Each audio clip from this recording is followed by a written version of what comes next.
Mugira amahoro n'ibyiza byose mwifuza abanyarwandakazi banyarwanda bakunzi ba televiziyo Rwanda Rugari, inshuti zacu bakunzi b'u Rwanda, inshuti z'u Rwanda, buri wese aho ari, yaba umunyarwanda cyangwa umunyarwandakazi, yaba umunyamahanga cyangwa umunyamahangakazi bifuriza u Rwanda ibyiza. Mwese aho muri mbifurije ibyiza, mbifurije gutangira neza uyu mwaka w'ibihumbi 2026. Ariko nk'uko bisanzwe, nk'uko twabisezeranye, ntabwo ndi butinde. Ubu nakabaye nanjye ndi mu birori, atari uko binaniye, atari uko ntabishoboye, mu birori byo kwenjoyinga cyangwa kwizihiza umunsi mukuru cyangwa ibirori byo gutangira umwaka neza. Ariko bibaye ngombwa ko ngaruka imbere ya kamera kugira ngo ya minota mikeya twasezeranye nzajya nkoresha nyikoreshe kugira ngo mburire kandi nyomoze, mburire abataramenya abatekamutwe, nyomoze n'abatekamutwe, babandi tuziranyeho, babandi tumenyereye kuganiraho, bahisemo cyangwa bumva ko bagomba gutungwa n'ubutekamutwe ku mbuga nkoranyambaga, biyita abanyepolitiki, biyita ibindi ntazi, ibyo byo ntazi nyine, nk'uko tumaze iminsi tubiganira. Ariko cyane abanyarwandakazi n'abanyarwanda n'abazungu n'ababirabura, abanyamahanga muri rusange, bibeshya kuri aba ngaba, kuko iki kiganiro iyo tuvuga mu kinyarwanda, abo banyamahanga ikoranabuhanga ryarabyoroheje, biroroshye cyane kugira ngo babyumve mu ndimi zabo. Abatekamutwe b'abanyarwanda rero n'abanyarwandakazi, ku isonga Thomas Nahimana n'abambari be, ntabwo mugarukaho cyane. Uwunzanye hano ni umwe muri abo bambari be, unzanye hano none ahangaha iminota mike cyane rwose, ni umwe muri abo bambari be wita Padiri Nsengimana Jean Bosco, aba mu gihugu cya Argentine. Ntabwo ndahamya ko iki kiganiro nakibona cyangwa uzamutanga kukibona akakimwoherereza, ndahamya ko bizamutungura kubera ko gahunda niyo kunyomoza abatekamutwe. Ibyo bishingikiriza cyangwa ibyo bashingiraho ibyo ari byo byose, no kuburira ababa batarasobanukirwa bene aba batekamutwe. Reka twihute rero, banyarwandakazi, banyarwanda. Uyu Padiri Nsengimana Jean Bosco aba mu gihugu cya Argentine, ngira ngo ni muri Amerika y'Amajyepfo, ubu simpazi, sindahagera, abahazi baraza kunkosora, ariko aba mu gihugu cya Argentine.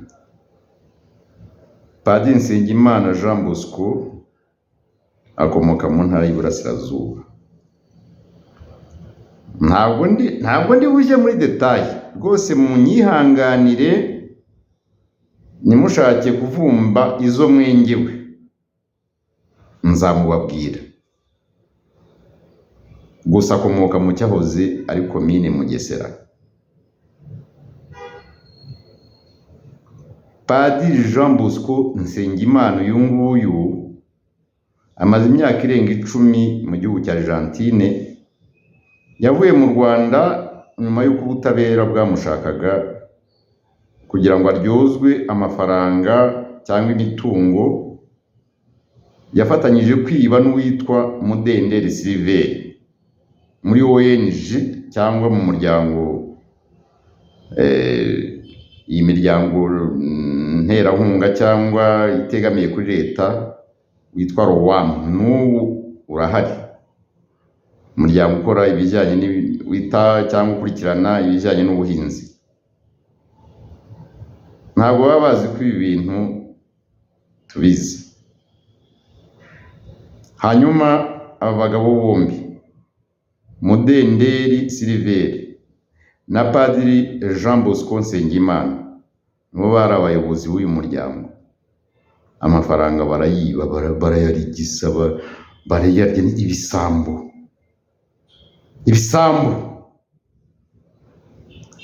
Uyu Padiri Jean Bosco Nsengimana yaciye muri humye inzego z'ubutabera n'inzego z'umutekano n'izindi zishinzwe gukurikirana abagizi ba nabi n'ibisambo. Aragenda, hashize imyaka irenga 10 bari mu gihugu cya Argentine. Mudenderi Silver we ntibyamuhiriye, yatawe muri yombi, amategeko akora akazi kayo, amara imyaka itari mikeya muri gereza ya Nyarugenge. Amakuru dufite nuko igihano cyangwa igifungo yakatiwe yakirangije, ubu ngubu akaba yarafunguwe. Icyo ni ikindi kiganiro, ni ukugira ngo mwumve uyu nguyu Padiri Nsengimana Jean Bosco. Muti kuki umuzanye rero? Padiri Nsengimana Jean Bosco uba mu gihugu cya Argentine, ni umwambari wa hafi, ni imandwa ya hafi, ni somambike wa Thomas Nahimana. Ntabwo mwari muzi ko uyu mwanya nzawugira nkamubabwira. Muramubona, ni padiri. Ndaje mbabwire akari murore. Muramubona ku isi n'ijuru. Isi n'ijuru ya Thomas Nahimana. Buriya iyo Thomas ari mu bundi butekamutwe atabonetse ku cyumweru, nari muri za projet zo guteka imitwe, ariko babiziranyeho, barabanza bakaganira, akamubwira ati ntabwo ndi buboneke, ngiye gushaka amafaranga, wowe uje ku isi n'ijuru wambare voile sacerdotale cyangwa wambare ikanzu, hanyuma ujye kwica abantu mu mutwe, ujye gusoma ivanjiri ya Matayo, ivanjiri Paulo Mutagatifu yavuze ibi n'ibi. Ufata iminota 15-20 wica abantu mu mutwe, mu byo bita gusesengura bashingiye kuri ya filozofi y'ivanjiri. Ngo mu magambo make ahinnye, ariko sindamuvuga, nzamubabwira neza, ariko muri make nguwo Padiri Jean Bosco Nsengimana mubona ku isi n'ijuru. Rimwe cyangwa kabiri mu kwezi ku cyumweru, kuva saa 6 z'amanywa za Paris kugera saa 7 hafi n'igice ku manywa.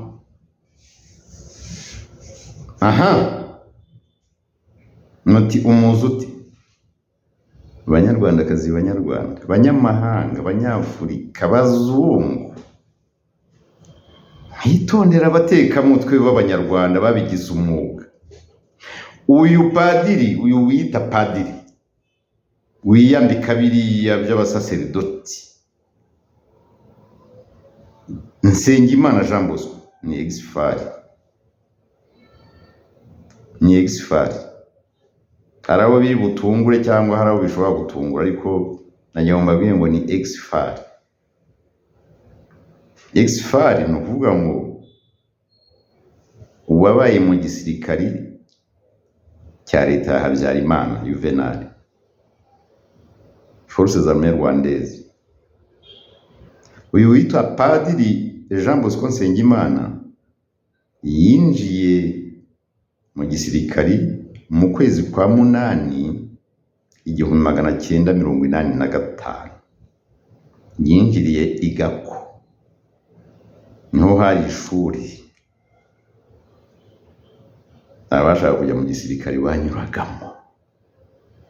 Mu kwezi kwa 8 Kanama 1985, icyo kigo n'ubu kiracyahari. Icyo gihe cyayoborwaga n'uyu mujenosideri muzi wakatiwe n'urukiko rwa Arusha.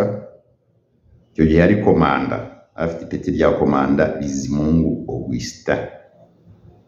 Yari asimbuye Koloneli Munyengango. Uko uyu wita Padiri Jean Bosco Nsengimana yaje kuva mu gisirikare akaba padiri, ni ikindi kiganiro, ndabifite byose. Kwari ukugira ngo mwitondere gusa, kwari ukugira ngo mwitondere. Kubera iki? Uyu ni umwambari wa hafi gufatanya na Thomas Nahimana kubiba, kubacucura, kubatekaho imitwe. Uyu turamuzi ku isi n'ijuru, ahamagarira abantu ngo guhungeta umunyarwanda n'umunyarwandakazi utemera ingengabitekerezo yiye na Thomas Nahimana n'abambari babo bandi uba mu mahanga, uba muri Amerika, uba mu Burayi n'ahandi. Uyu wita Padiri Jean Bosco Nsengimana ari mu gihugu cya Argentine. Ni byinshi, ntabwo yarazi yuko igihe kizagera akamenyekana. Ni mumumenye rero, mumwitondere, mumugendere kure. Nimumubona yambaye ikanzu,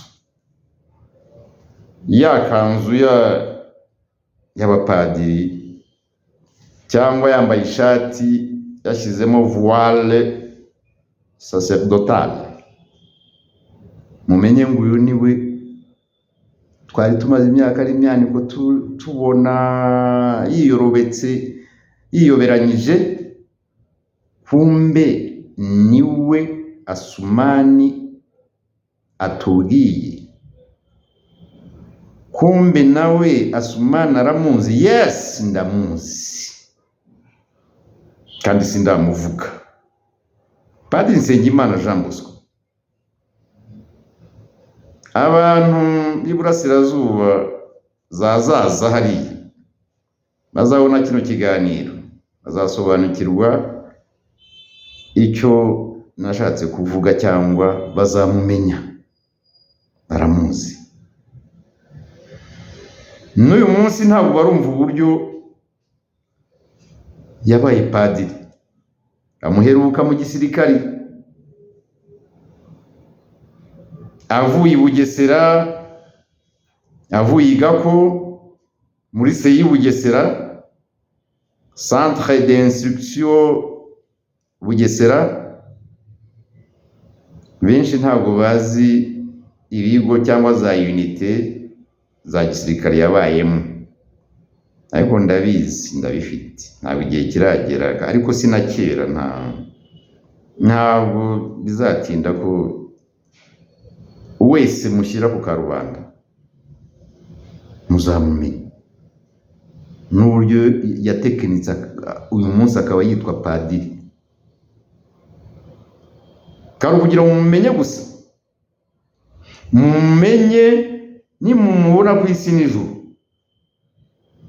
mwumve ngo uyu niwe Asumani yatubwiye, wiyita padiri, wavuye mu Rwanda aturukanye amafaranga ya ONG yitwa Rowamu. Mugenzi we Mudendere Siliveri wagafatwa, agafungwa, agakatirwa, agafungwa, noneho uyu wakagenda agatoroka, agaca muri humye inzego z'umutekano n'inzego z'ubutabera. Nguwo uwo mubona wita Padiri Jean Bosco Nsengimana, umwambari wa hafi cyane n'ikimenyimenyi uretse Mwemayire hari na rimwe mwari mwabona Rudakemwa Fortunatus aza kuvuga ubwo busa kurogotwa ngo muri cya kindi bise ngo ni ifunguro rya roho. Iriya ni inkota Thomas Nahimana yacuze ibagisha abantu ubwonko bwabo bataramumenya, kugira ngo nyine barindagirire muri ibyo ababwira. Evanjiri ya Matayo, Evanjiri Efezi, Pawulo mutagatifu intumwa aravuga ati, akagenda agafata isaha,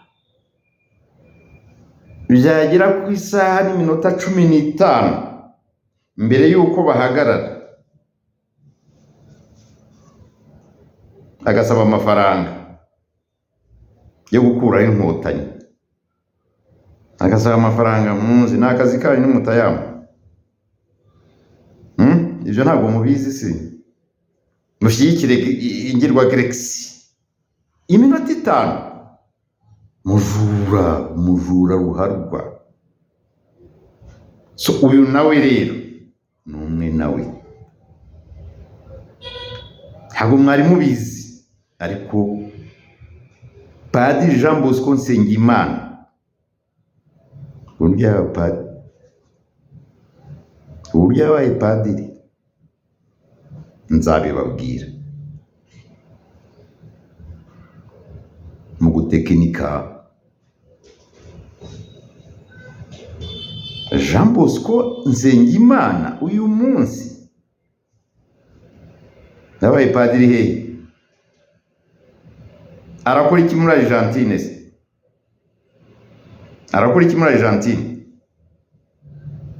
So nababwiye ko abantu nk'aba ngabo nta miyaga nzabashyiriramo, kandi abenshi ndabazi, nabo bazi ko mbazi. Hano bateka mutwe abo bagure mubona Mukankiko, bamwe bavuga ngo ni umusazi, nanjye nkavuga ko umusazi asara akagwa ku ijambo. Yaravuze ngo umuntu ufite imyumvire nk'iya Thomas Nahimana, umuntu uri kumwe na Thomas Nahimana kugeza uyu munsi, umuntu umarana amezi arenze 6 na Thomas Nahimana aba afite ubwenge buciye munsi y'ubw'inka. So abantu bari mu Thomas Nahimana rwose Kankiko ibye nakazi ki, nawe nibyo bimutunze nyine, adatukanye ntiyabaho. Ariko iki ndacyemerana nawe, ndacyemeramaho nawe.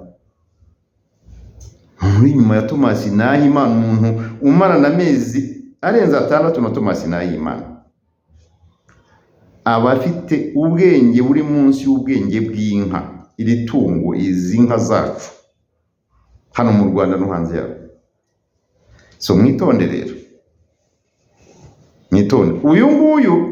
Uyu Jean Bosco Nsengimana, uyu mupadiri nawe ari mu nzira, arimo arashyashyana, ndabizi neza cyane, arimo arashyashyana, ari mu myiteguro yo gufata indege kugira ngo ajye muri bwa guteka mutwe bwabo buzaba ku itariki ya 10 ejo bundi ahangaha, ngo ni convention yo mu Bufaransa. Nawe ari bazajyayo kubera ko ni umwe muri basoma mbike ba Thomas Nahimana. Ni mumwitege, ariko mumenye ngo nagaruka kuri kamera ku cyumweru kuva saa 6 z'amanywa isaha ya Paris kugera saa 7:20 isaha ya Paris, aza kubabwira ubusa.